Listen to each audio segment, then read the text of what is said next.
பிரியமானவர்களே, இயேசு கிறிஸ்துவின் நாமத்தில் உங்களை நான் வாழ்த்துகிறேன். இந்த இடம் இப்படி இருக்கு, அழகாக இருக்குல்ல? இது எனக்கு ஒரு வீடு மாதிரி தெரியுது, மிதந்துக்கிட்டே இருக்குன்னு பார்க்கலாம். இது ஃப்ளோட்டிங் ரூம். உங்களை ரெசார்ட்டில் இது மாதிரி நிறையா அந்த ரூம்ஸ் இருக்குது, தண்ணீரில் மிதந்து கொண்டு இருக்கிறது. ஆச்சரியமாக இருக்குல்ல?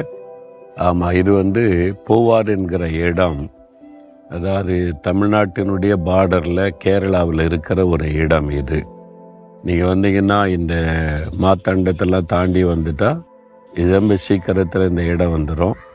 இந்த இடத்துல இந்த பக்கம் பார்த்தீங்கன்னா அரபிக்கடல், அந்த பக்கம் அரேபியன் சி.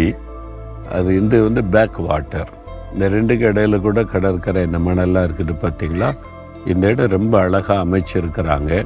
அதனால் நிறைய டூரிஸ்ட் வர்றாங்க, குடும்பமாக இந்த மாதிரி ரூம்ஸ் எல்லாம் தங்கி இருக்கிறாங்க. பார்க்கவே ரொம்ப அழகாக இருக்கிறது. சரி, இந்த நாளில் ஆண்டவர் உங்களுக்கு ஒரு வார்த்தை சொல்கிறார்.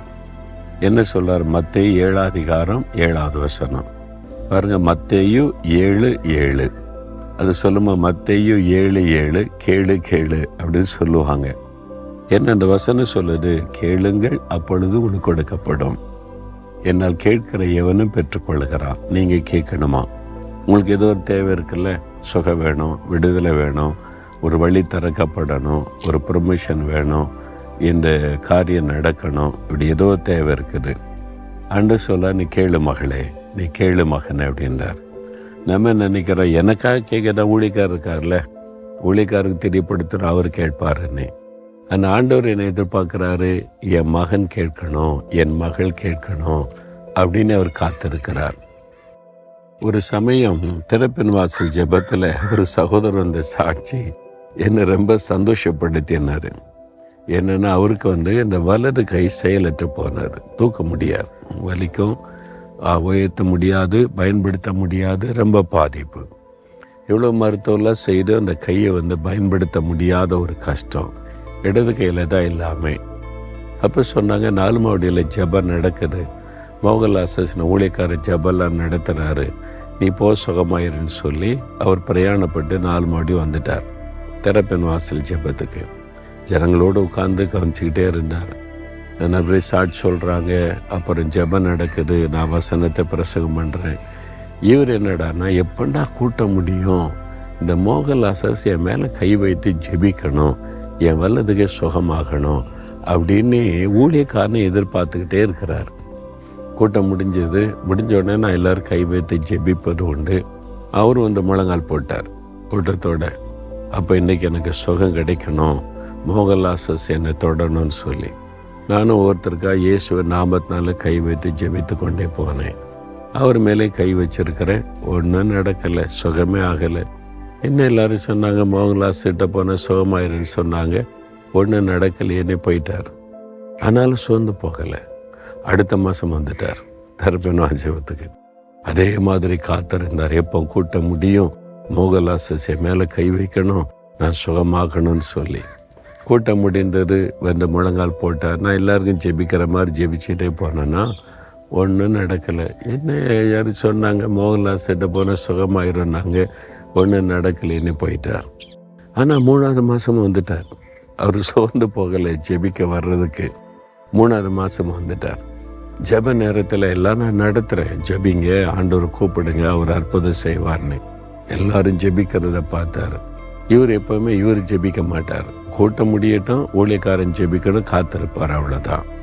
இப்போ எல்லாரும் ஜெபிக்கிறத பார்த்தாரு. நீங்கள் ஜெபிங்கன்னு சொன்ன உடனே சரி நம்ம ஜெபிக்கலாமே அப்படின்னு சொல்லி கண்ணை மூடி முதல்ல இயேசுவே என் வலது கையில் பிரச்சனை, என்னை சுகமாக்குங்கன்னு ஜெபம் பண்ணார். அவ்வளோதான். எப்பண்டா இவன் கூப்பிடுவான், அற்புதம் செய்யலான்னு இயேசு காத்திருந்தாரா, உடனே அவருடைய வல்லமை தொட்டார். ஆண்டவர் தொட்டார். உடனே கையில் நல்ல ஒரு விடுதலை, சுகமாயிட்டார். சாட்சி சொல்ல மேடைக்கு மேடையில் நான் தான் மைக்கு காமிக்கிறேன், சாட்சி சொல்ல என்ன நடந்தது. அவர் எல்லாருக்கும் மத்தியில் சொல்கிறார், இப்படி சொன்னாங்க, மோகன்லாஸ்கிட்ட போன சுகமாயிருன்னு. 2 மாதமாக இவர் ஜெபம் பண்ணி எனக்கு ஒன்றும் நடக்கலை. இன்றைக்கி நான் கூப்பிட்டேன், இயேசுவே நான் எனக்கு சுகமாயிட்டுன்னு எக்ஸைட்மெண்ட், சந்தோஷமாக சொன்னார். எனக்கு ரொம்ப சந்தோஷம். அதுதான் எனக்கு அன்பானவர்களே, யாரையோ நீங்கள் தேடுறீங்க, யாரோ எனக்காக ஜெபிப்பாங்க அப்படின்னு சொல்லி. அந்த ஆண்டவர் என்ன சொல்கிறாரு, நீ கேளு, உனக்கு என்ன வேணும் நீ கேளு, நான் உன் தகப்பன், நீ என் பிள்ளை தானே, நீ ஏன்ட்ட கேட்குறக்கு குறுக்கு இன்னொரு ஆள் இருக்கு, நீ என்கிட்ட கேளு, நான் உனக்கு செய்வேன்னு கர்த்தர் சொல்கிறார். நீங்கள் வாய் திறந்து எனக்கு சுகம் வேணும், எனக்கு விடுதலை வேணும், எனக்கு இந்த ஒரு குழந்தை வேணும், என்ன வேணும் கேளுங்க, கேளுங்கள் உங்களுக்கு கொடுக்கப்படுன்னு சொல்லியிருக்காருல. நீங்கள் கேட்காதனால தான் இதுவரை பெற்றுக்கொள்ளவில்லை. நீங்கள் யாராவது நமக்காக கேட்பாங்க, இப்படியே நம்ம பழகிட்டோம் சின்ன வயசுலேருந்து. ஊழியக்கார்ட்ட ஜோமணிக்கன்னு சொல்லி, அப்போ நம்ம இல்லை, ஊழியக்காரன் ஜெபிச்சாதான் ஆண்டவர் ஆசீர்வதிப்பார், இந்த மனநிலைமையில வளர்ந்துட்டோம். ஆனால் ஆண்டவர் சொல்கிற, நீ கேளு, நான் உனக்கு செய்கிறேன்னு சொல்கிறேன். கேட்குறீங்களா? இன்றைக்கு கேளுங்க. ஆண்டவரை, இனிமேல் நான் ஊழியக்காரெலாம் கேட்க மாட்டேன், நீங்கள் டைரெக்டாக அவங்கள்ட்ட பேசுகிறேன், எனக்காக நீங்கள் மறிச்சிங்க, உயிர்த்தெழுந்தீங்க, என்னை நேசிக்கிறீங்க, இயேசுவே எனக்கு அற்புதம் செய், கேட்டு பாருங்கள், இன்றைக்கே அற்புதம் நடக்கும். இயேசு தான் சொல்கிறார்ல, நீ கேளு மகளே நான் தர்றேன், நீ கேளு மகனே நான் செய்கிறேன்னு சொல்கிறார்ல. இதயத்தில் கை வைங்க. இயேசுவே, இதுவரைக்கும் நான் உங்ககிட்ட நேரடியாக கேட்கலை, அந்த தப்பை அந்த பாவத்தை எனக்கு மன்னிங்க, இப்போ நான் உங்கள்கிட்ட நேரடியாக கேட்குறேன், எனக்கு இந்த காரியத்தில் அற்புதம் செய்யுங்க, என் குடும்பத்தில் இந்த காரியத்தில் எனக்கு ஒரு அற்புதம் நடக்கணும், இந்த காரியத்தில் விடுதலை வேணும், சுகம் வேணும், இந்த ஆசீர்வாதம் வேணும், நான் இயேசு கிறிஸ்துவின் நாமத்தில் உங்கள்கிட்ட கேட்குறேன், எனக்கு இந்த நன்மை நீங்கள் செய்யணும். இயேசுவின் நாமத்தில் ஜெபிக்கிறேன். ஆமேன், ஆமேன்.